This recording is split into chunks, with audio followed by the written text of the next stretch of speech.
Finally science পার্কের ভিতরে ঢুকে ফার্স্টে লাঞ্চ করতে গেলাম। আগের ভিডিওতে যেমন বলেছিলাম ভালো লাঞ্চ প্লেস দেখাবো, ওটা এই পার্কের ভিতরেই।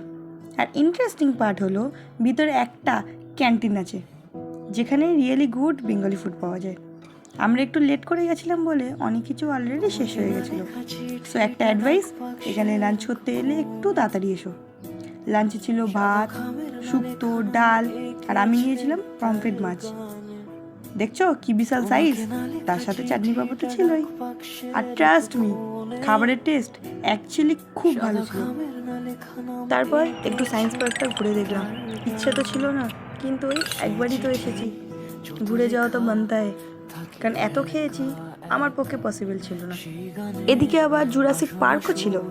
আর ফান ফ্যাক্ট, এই সায়েন্স পার্কটা আমাদের হোটেলের একদম ঠিক পিছনেই, যেটা আগেও হোটেল থেকে তোমাদেরকে দেখিয়েছিলাম। এই ডাইনোসরটাকে দেখা যায়। যাই হোক, ঘোরা শেষে একটা আইসক্রিম তো খেতেই হবে। এই গরমে এটা ছাড়া কি আর মজা আছে? সব মিলিয়ে জায়গাটা অনেস্টলি বেশ ভালো ছিল। আর এইদিকে কিছু খরগোশও ছিল। ওই তোমরা ওখানে গেলে এক দুটোই দোকান পাবে, তো টেনশন নেওয়ার দরকার নেই, যাকে বলবে দেখিয়ে দেবে। তারপর আবার হোটেলে ফিরে এলাম, আর বিকেলে দেখাবো কি কি করলাম। আজ এই জন্য টাটা।